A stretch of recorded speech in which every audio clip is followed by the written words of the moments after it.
काबू में करने के लिए मैंने कुछ ऐसे ड्रग्स का इस्तेमाल किया जिसे पीने के बाद अरमान ने खुद अपनी जमीन जायदाद मेरे नाम कर दी। वसुंधरा की इस बात पर वीर ने भी सिर हिलाया और अपना कॉलर ऊंचा करते हुए अभिमान जी को कुछ अनमने ढंग से देखकर बोला, मैं कब से आपसे कहने की कोशिश कर रहा था कि मुझे 3 लाख रुपए की जरूरत है, लेकिन आपने रुपए 3 लाख रुपए तो दूर की बात है, आपने तो मुझे इस घर का एक रामू काका बनाकर रख दिया है। उसके बाद भी आप लोग मुझसे उम्मीद कर रहे थे कि मैं सुधर जाऊं। हाँ, क्या आप लोगों को दिखाई नहीं दे रहा है कि हमारे साथ इस घर में किस तरह का व्यवहार किया जा रहा था? वीर के मुंह से इस तरह की शिकायत सुनते ही अभिमान जी उसे घूर घूर कर देखने लगते हैं। उस वक्त वह पूरी तरह से तमतमा हुए थे। फिर उन्होंने शांत मन से सोचा, अगर सिंघानिया मेंशन वसुंधरा के नाम हो जाएगा तो इसका मतलब साफ है कि उन सभी को अब इस घर से जाना ही होगा। शायद इस घर से जाने का समय आ चुका है। दादाजी पर बेचैनी हावी होती जा रही थी। वो अरमान की ओर सवालिया निगाहों से देखकर पूछते हैं, अरमान, यह औरत क्या बकवास कर रही है? आखिरकार तूने सिंघानिया मेंशन और सिंघानिया अंपायर इसके नाम क्यों कर दी? बोल, जवाब दे। ये सवाल सुनकर अरमान ने कोई जवाब नहीं दिया। उल्टा वह जाकर अपनी किंग चेयर पर बेफिक्री से बैठ गया था। वही नानी माँ तुरंत ही दादाजी को देखकर एकदम से बोली, देखिए भाई साहब, हमें नहीं पता कि अब हम जो करने जा रहे हैं वह ठीक है या नहीं, लेकिन आज हम इस औरत को मार मार कर अधमरा कर देंगे। आप देखिएगा, आज ना हमने इसे पीपल के पेड़ की चुड़ैल ना बना दिया तो हमारा नाम भी शारदा देवी नहीं। शारदा देवी यह बोलकर नानी माँ, जो कि काफी हद तक तेज में आ गई थी, अब देर ना करते हुए उन्होंने वसुंधरा की जोरदार धुलाई करनी शुरू कर दी थी। नानी माँ का यह रिएक्शन देखकर सबकी आंखें आश्चर्य से फटी की फटी रह गई थी। वही अरमान के लिए यह सारा ड्रामा देख पाना काफी ज्यादा मुश्किल हो चुका था।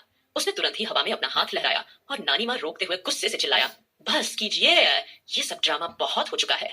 अरमान सिंघानिया के घर में किसी को भी ऊंची आवाज में बात करने की या फिर किसी तरह का कोई ड्रामा क्रिएट करने की कोई इजाजत नहीं है। और रही बातें जमीन जायदाद की, तो वसुंधरा रायचंद, तुम्हारी जानकारी के लिए बता दूं कि यह जमीन जायदाद मेरे नाम पर तो कभी थी ही नहीं, तो मेरे सिग्नेचर करने या ना करने से कोई फर्क नहीं पड़ता।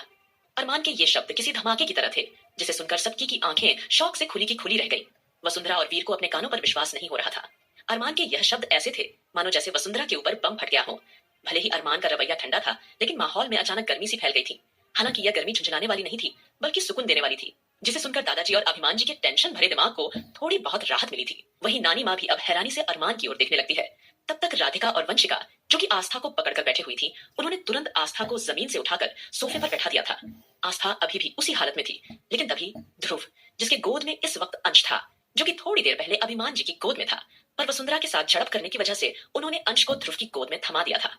तब ध्रुव ने जल्दी से आगे बढ़कर अंश को आस्था की गोद में थमा दिया था और खुद आहान के पास आकर खड़ा हो गया था, क्योंकि इस वक्त आस्था को अंश के स्पर्श की ज्यादा जरूरत थी। बाकी बाद में वह अरमान और आस्था के बारे में बात कर सकते थे, लेकिन सबसे पहले वसुंधरा ने जो नाटक किया था, इसके बारे में वे लोग सब कुछ जानना चाहते थे। अरमान के शब्द सुनकर वसुंधरा का शरीर क्रोध से भर उठा था। उसकी आंखों की चमक फीकी पड़ गई और वो तीखी आवाज में चिल्लाकर अरमान से सवाल पूछने लगी, क्या बकवास कर रहे हो तुम? हाँ, भला ऐसे कैसे हो सकता है? यह सिंघानिया एम्पायर, सिंघानिया मेंशन, सब कुछ तुम्हारे नाम पर है। यह बात मैं अच्छी तरह से जानती हूँ। अब तुमने सारी प्रॉपर्टी मेरे नाम पर कर दिया है, तो इसका मतलब साफ है कि तुम्हारी प्रॉपर्टी की मालकिन मैं हूँ।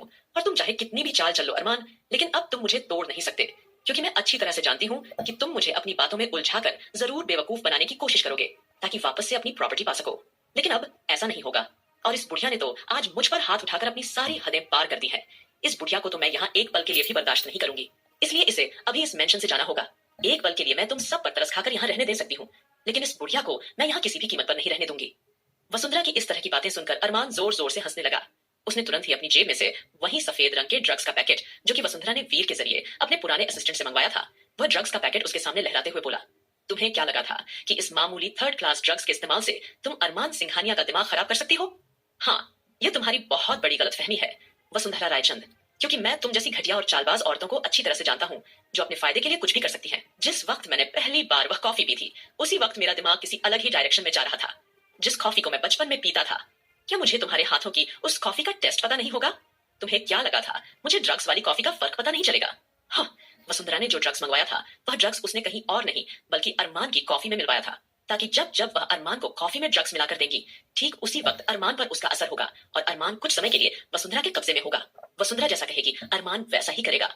लेकिन वक्त रहते अरमान ने एक ही बार में उस कॉफी के फर्क को पहचान लिया था और वसुंधरा की चाल को पूरी तरह से नाकामयाब कर दिया था। आखिरकार अरमान सिंघानिया कोई आम आदमी नहीं था। भला वह इस चालाक लोमड़ी की चाल में कैसे आ सकता था जिसका वो बेटा था?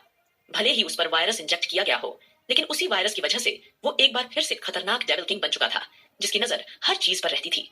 उसे इस तरह से बेवकूफ बना पाना बिल्कुल भी आसान नहीं था।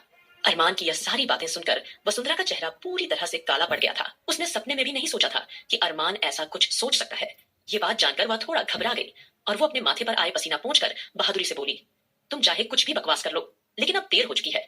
वैसे भी मुझे अच्छी तरह से याद है, जिस वक्त तुमने जमीन जायदाद मेरे नाम कर दी थी, उस वक्त भी तुमने वह कॉफी पी थी।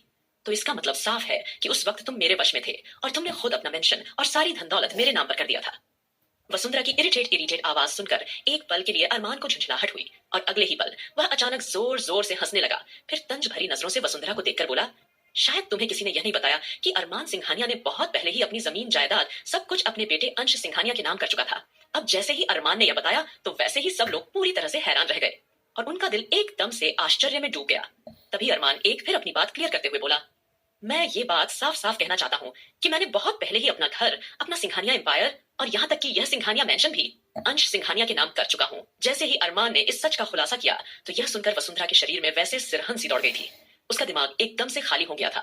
ऐसा लग रहा था जैसे उनके ऊपर कोई बहुत बड़ा बम गिरा हो। वो कुछ बोल नहीं पा रही थी।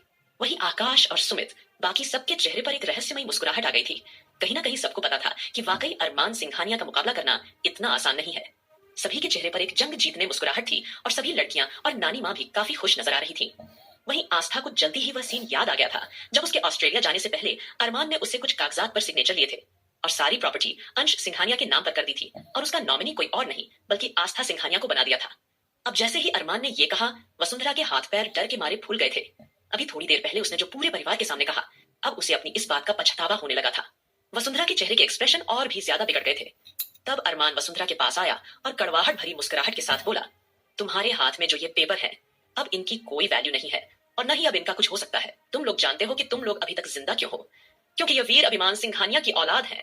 लेकिन इसकी परवरिश तुम जैसी घटिया औरत ने की तो इसकी संगत भी हमेशा घटिया ही रहेगी। ये कभी बदल नहीं सकता।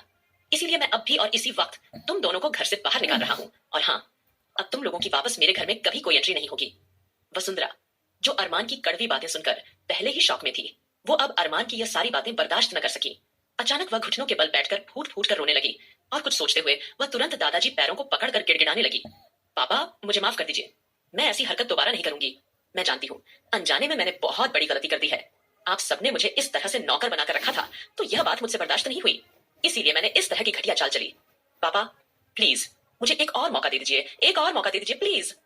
अभिमान जी को अपने दिल में झंझनाहट सी महसूस हुई। उन्होंने तुरंत ही वसुंधरा को धक्का देकर दादाजी से दूर किया और झल्लाते हुए बोले, खबरदार, जो मेरे पिता को अपने गंदे हाथों से छूने की कोशिश की तो। हाँ, मैं मानता हूँ कि मैं तेरे बेटे को एक मौका देने की कोशिश कर रहा था, लेकिन अब ऐसा नहीं होगा। ये सुनकर वीर ने निराश होकर नजरें झुका ली थी। दादाजी तुरंत ही आगे आए।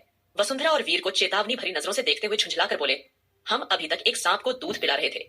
अरे, हमने तो सोचा था कि शायद तुझमें हमारे बेटे अभिमान का खून है तो आज नहीं कल तू थोड़ा सुधर जाएगा, लेकिन शायद तेरे बाप के खून पर तेरी माँ का खून ज्यादा भारी पड़ गया और इसीलिए तो तू हमारा होकर भी हमारा नहीं हो पाया। अच्छा हुआ वक्त रहते तुम लोगों की असलियत हमारे सामने आ गई। अब अभिमान जी तुरंत ही आगे बढ़े और वसुंधरा को बालों से पकड़कर थोड़ी तीखी आवाज में बोले, मैंने तुझे पहले ही समझाया था ना कि बिना किसी चालबाजी के तुझे यहाँ रहना है।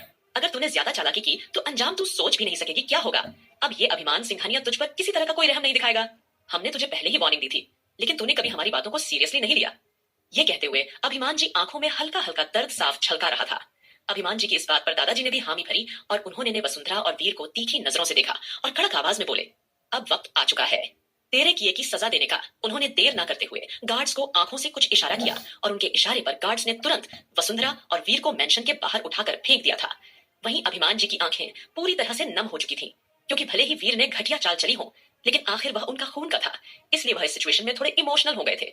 तभी अरमान बिना किसी इमोशंस के अभिमान के सामने आया और शांत आवाज में बोला, आप फिक्र मत कीजिए, आपका बेटा जिंदा रहेगा, लेकिन वह एक ऐसी हालत में रहेगा जिसके बारे में कोई सोच भी नहीं सकता। इतना बोलकर अरमान सीधा आस्था के सामने जाकर खड़ा हो गया था। आस्था, जिसकी निगाहें एक पल के लिए भी अरमान के ऊपर से नहीं हटी थी, वो पूरी तरह से खामोश थी। अरमान के शब्दों ने उसे अंदर तक हिला रख दिया था। आगे क्या होगा